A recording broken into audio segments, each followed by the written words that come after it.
ሰላም እንዴት ናችሁ? ሰላም ናችሁ? ታዲያስ አለው እግዚአብሔር ይመስገን። አንዳንድ ጊዜ አንዳንድ የሚቀርቡ ኢሹዎችን ይዤላችሁ መምጣት ጀምሬያለሁና ዛሬ የመጣሁት እንግዲህ ውድለታ የናዝራዊ ኢንጂነር ናዝራዊት ጉዳይ በሰይፉ ሾው ላይ ቀርቦ ነበርና ናዝራዊት ላይ ህጋዊ እርምጃ ሊወሰድባት ነው የሚል ዜና በጣም በቲክቶክ እና በዩቲዩብ በጣም በሶሻል ሚዲያው እየተራገበ ነበርና በጣም ደንግጠን ነበር። ከዛ በኋላ ደግሞ አይ ጉዳዩ እሱ አይደለም እናንተ እንደምታስቡት ሳይሆን ሌላ ነው ጉዳዩና እባካችሁ ይሄ ነገር ይቆምልን ብለው ቤተሰቦቻቸው በጣም ጠይቀው ነበር። ሶሻል ሚዲያ ላይ ያለው ነገር እንዲቆምላቸው ጠይቀው ነበርና ይሄን ነገር በተመለከተ ሰይፉ ላይ ፕሮግራም ቀርቦ ነበር ውድለትና በጣም ነው የገረመኝ የኢንጂነር ናዝራዊት ጉዳይ።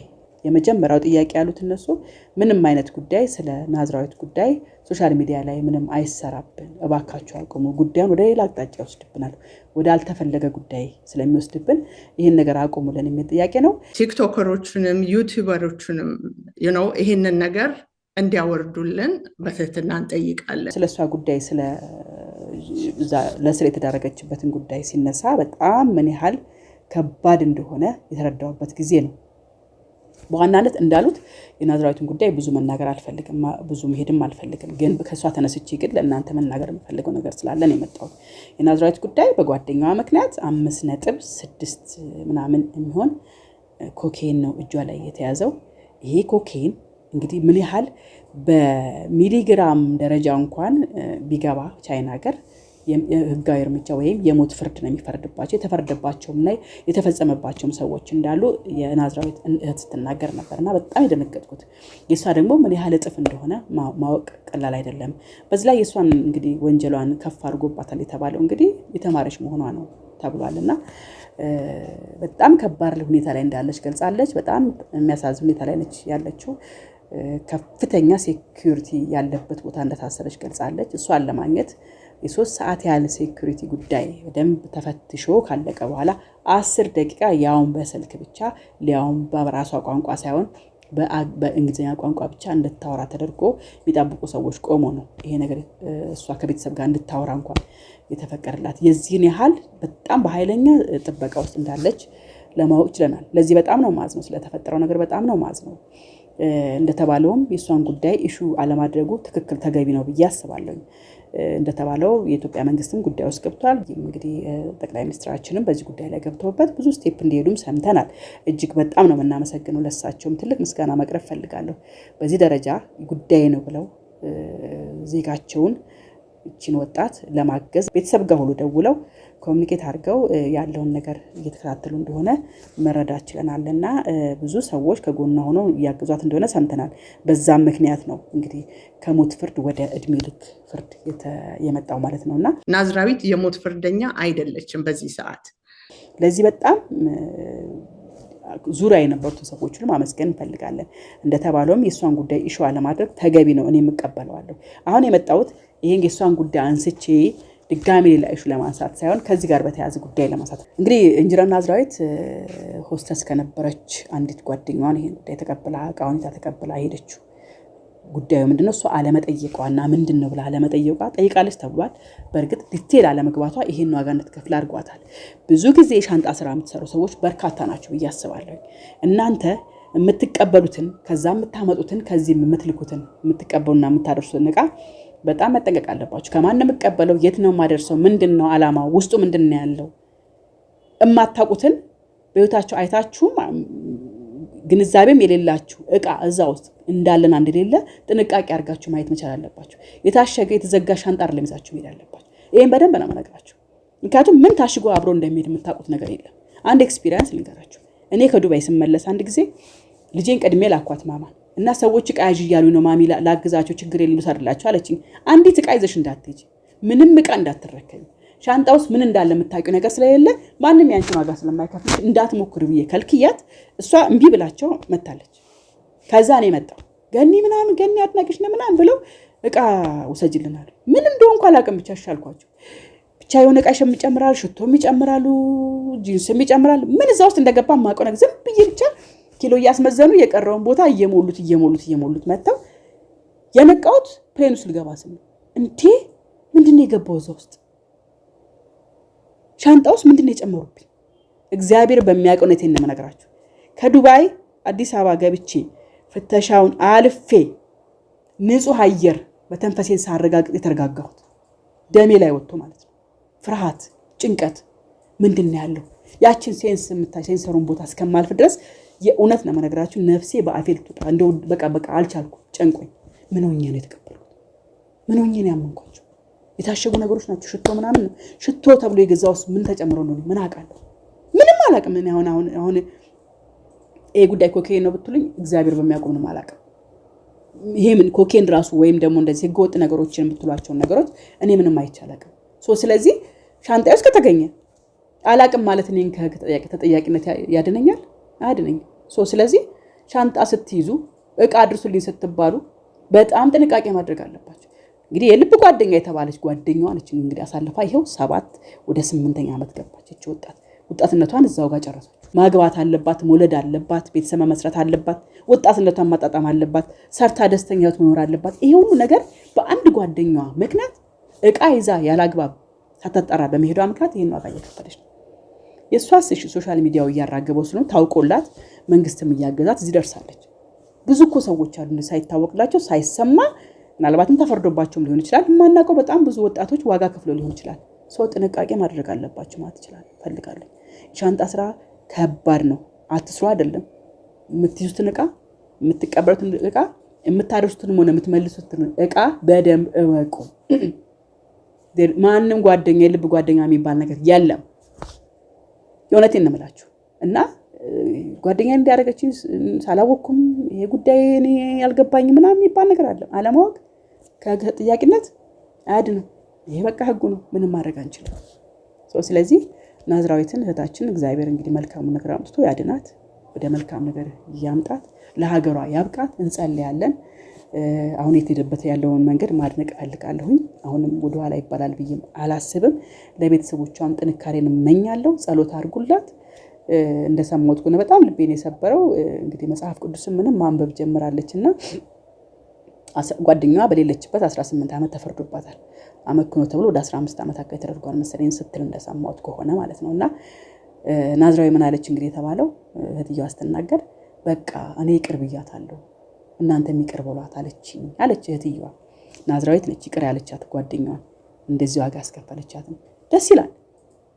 አንዳንድ ነገር ለበጎም ሊሆን ይችላል አናውቅም።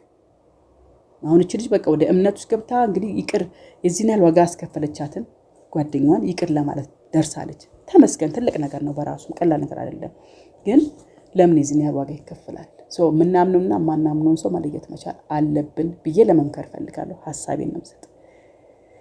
ሌላው እንግዲህ የኮሜዲያን ወንደሰን ጉዳይ ትላንትና እሑድ ዕለት እንደዚሁ ቀርቦ ነበረ። የወንደሰን ጓደኛ ባለቤት ወይም የልጁ እናት እንግዲህ ከወንደሰን ካረፈ በኋላ አልተስማሙ ከቤተሰብ ጋር። የተፈጠረው ነገር ከቤት በ3ኛው ቀን አስወጡኝ፣ እሱ በሞተ በ3ኛው ቀን አስወጡኝ ብላ ነበር ሚዲያ ላይ ቀረበችው። በጣም ብዙ ሰው ተረባርበው አግዟታል። ልጇንም ታክማለች የሚል ነገር ሶሻል ሚዲያ ላይ አይቻለሁ። እርግጠኛ አይደለሁም። 4 ነጥብ አድርጌ መናገር አልፈልግም። ከዛም በኋላ የኮሜዲያን ወንደሰን ቤተሰቦች መጥተው የራሳቸውን ሀሳብ ገልጸው ነበርና አንዳንድ ገበናዎች፣ አንዳንድ የትዳር የቤተሰብ ገበናዎች በዚህ ደረጃ ባይወጡ መልካም ነው ማለት ፈልጋለሁ። እንዲህ አይነት ልዩነቶች ምናልባት በሽምግልና ማለቅ የሚችሉ ቢሆኑ መልካም ነው ማለት ፈልጋለሁ። ምክንያቱም ገና ህይወቱ አልፎ 40 ባልወጣለት ወንድማችን ላይ የዚህን ያህል በየቀኑ ስሙን እያነሱ የዚህን ያህል መነጋገር ተገቢ ነው ብዬ አላስብም። ልጄ ይኸው ሞተብኝ፣ ምን ላድርገው? ትዝብቴን ለመግለጽ የፈለኩት አጥፍታ ከሆነ የሱ ወላጆችን ይቅርታ መጠየቅ አለባት እንዳሉትም ከሆነ እነሱም አጥፍተው ከሆነ ደግሞ የራሳቸው በራሳቸው መንገድ ይቅርታ መጠየቅ አለባቸው ብዬ አስባለሁ። ምክንያቱም መሀል ላይ ተፈጠረች አንዲት ነፍስ አለች። እሷ ትጨነቃለች። እሷ በነፃነት በደስታ ማደግ መቻል አለባት። አንድ በአባቷ ሀዘን ተረብሻለች፣ 2 በምትሰማው ነገር ምናምን እየተረበሸች ነበረ። የሁለቱ ቤተሰቦች ኮንፍሊክት፣ ግጭት፣ በሚዲያ ላይ ያለው ፋይት፣ ጦርነቱ ልጅቷ ላይ ያርፋልና በጣም ለከፍተኛ የመንፈስ ጭንቀት ይዳርጋታል። ልጅነቷንም ሳታጣጣም እንድታርግ ያስገዳታልና የራስን ጥቅም የራስን ፍላጎት የራስን ስሜት ማዳመጥ ሳይሆን ልጅቷን ሴንተር ላይ አድርጎ እሷን እያሰቡ ነገሮችን ባላንስ አድርጎ ማለፍ ተገቢ ነው። ወይም ደግሞ በጣም የበሳል ሰውና ያዋቂ የቤተሰብ ኃላፊነት የሚሰማው ሰው ተግባር ነው ብዬ ነው ማስበው። ሁሉ ጊዜ ልጆች ላይ የምንሰራው ነገር በጣም ትልቅ ነው። የምናፈርሰውም በዛው ልክ ነው። መልካም ነገርም ስናደርግ ልጆቻችን ምን ያህል እንደምናንጻቸው ታውቃላችሁና በጣም ጥንቃቄ ማድረግ ያስፈልጋል። ትጨነቃለች እሷ እንዲያረጋች ዝም ብዬ ሳይሆን ዝም ብሎ እዛው ማለቅ የሚችል ቀለል ያለ ነገር ነው ብዬ አስባለሁ። በዚህ ደረጃ ተናፍሶ በዚህ ደረጃ ያስባለው ጉዳይ ማለት ነው። እኔ እንደውም ደውዬላት ነበር ራሱ ለኮሜዲያን ወንደሰን ባለቤት ላወራት ፈልጌ አይ እኔ መረጋጋት ስላልቻልኩኝ ልጄም ስላልተረጋጋች ትንሽ ጊዜ እፈልጋለሁ ብላኝ ነው ያላወራ ነው እንጂ በደንብ ላወራት ፈልጌ ነበር። ምክንያቱም ሁሉ ጊዜ ከራሳችን በላይ ልናስብ የሚገባን ልጆች አሉ። እነሱ ሳይሆኑ እኛ ፈልገን ያመጣናቸው ልጆች አሉ። ስለዚህ እነሱን ሁሉ ጊዜ ሴንተር አድርገን አስበን ለምናረጋቸው ነገሮች፣ ለምንፈጽማቸው፣ ለምንናገራቸው፣ ለምንለዋወጣቸው ቃላቶች ራሱ በጣም ልዩ ጥንቃቄ ማድረግ አለብን ብዬ አስባለሁ። እና ይሄን ነገር ትዝብቴ ነው። ልክ አይደለም አካሄዳችሁ። በሽምግልና ብጨርሱት እንደ ባህላችን እንደ ሀገራችን ወግ በሽምግልና ማለቅ የሚችል ጉዳይ ላይ እንደ ተራ ነገር በዚህ ደረጃ መሄድ ተገቢ አይደለም ማለት ፈልጋለሁ። ዛሬ ይሄን ላቀርብላችሁ ነው የፈለኩት። እና እንግዲህ በመጨረሻ ለኮሜዲያን ወንደሰን ቤተሰቦችም ሰላማችሁ እንዲወርድ ነገሮችን በሰላማዊ መንገድ እንድጨርሱ እንደ ትላልቅ ሰዎች እንደ በሰሉ ሰዎች ተማምናችሁ ተወቃቅሳችሁ መሃል ትውልድ ስላለ ይቅር ተባብላችሁ ላይፋችሁ ህይወታችሁን እንደሚቀጥል ተስፋ አደርጋለሁኝ፣ እመኛለሁ፣ አደራ ማለት ፈልጋለሁ። ኢንጂነር ናዝራዊትን ጉዳይ ደግሞ ባለማራገብ በሶሻል ሚዲያ ላይ ብዙ ባለማውራት የሷን ጉዳይ እንደተባለው ቪዲዮዎችን በማውረድ አውርዱልኝ አደራችሁን ብላ ለምናለች እህትየዋ። በትክክል እሷን ለመርዳት ኮን ያሰብነው ኢንጂነር ናዝራዊትን ማገዝ ኮን የፈለግነው። በትክክል ቪዲዮአችሁን ሁሉ አውርዳችሁ ምንም አይነት የሷ ዶክመንት ሳይገኝ እሷ እንዳለቻችሁ እህትየዋ አደራ እንዳለቻችሁ እንደለመነቻችሁ ብታወሩላትና ናዝራዊትን ነፃነቷን ብታገኝ እኔም አደራ ማለት ፈልጋለሁ። እንግዲህ እሷን አስተካክዬ መናገር የፈለኩት እንግዲህ ጓደኛንም ቤተሰብንም ምንም የምታውቁትንም ማታውቁትንም ሰዎች አምናችሁ ሻንጣ እየተቀበላችሁ ዕቃ እየተቀበላችሁ የምትሄዱ የምትመለሱ ሰዎችም ጥንቃቄ እንድታደርጉ በጣም ብዙ ነገር እዛው ስላለ እና ጥንቃቄ እንድታደርጉ በዚህ አጋጣሚ መግለጽ ፈልጋለሁ። ሌላው ደግሞ ዩቲናስን እንኳን ደስ ያለሽ ማለት ፈልጋለሁ። ኡጋንዳ ሀገር እንግዲህ በምትሰራው ክሬቲቭ ስራዎቿ ምክንያት ተሸላሚ ሆና ደስታዋን ስትገልጽ በቲክቶክ እያየናት ነው ያለነው።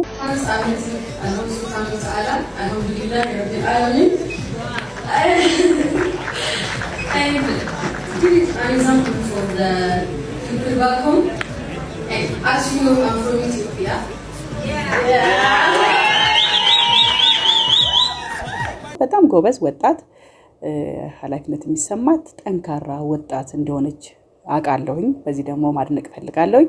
የዩቲናስ እልኋና ጥረቷን እጅግ በጣም ማድነቅ ፈልጋለሁ። ኃላፊነት የተሰማት እየሰራች ያለች ወጣት ነች። በዚህ አጋጣሚ ዩቲናስን እንኳን ደስ ያለሽ ማለት ፈልጋለሁ። በርቺ፣ ጠንክሪ። ከዚህም በላይ በጣም ብዙ ነገር በኃላፊነት መስራት ትችያለሽ ማለት ፈልጋለሁ። በሙዚቃው ደግሞ እንዲህ አይነት እድል አግኝተን ባንዲራችንም ስማችንም ሲጠራ ማየት ደስ ይላልና ያንን ስሜት ከሷ ጋር ለመጋራት ነው እዚህ የተገኘሁት። እንኳን ደስ አለሽ። ሌላኛው እንግዲህ በጣም የምንወዳት ድምጻዊት ቬሮኒካ እንደዚህ በጣም የሀገሯን ባንዲራ ከፍ አድርጋ ያውለበለበችበት ሽልማት ተቀብላ መጣለች። እሷም እንደዚሁ በጣም ደስ ነው ያለኝ። እንግዲህ መጀመሪያ መሰገነችው ፈጣሪዋን ነው፣ ከዛ በኋላ አባቷን ነው፣ ከዛ ደግሞ Can you please give a shout out to Ethiopia? We did it! Yeah, let me just say, I want to say thank you, Jesus. Thank you so much. I couldn't be here without you. Saint Mary, my mom, and to all my fans all over the world, from Ethiopia, Eritrea, Africa, thank you so much. Zikomo, thank you. ተከታዮቿን አድናቂዎቿን ነውና ቬሮኒካ በሙዚቃው ስራ ብቻ ሳይሆን ከዛም በላይ በበጎ አድራጎት ስራ በጣም ትታወቃለች።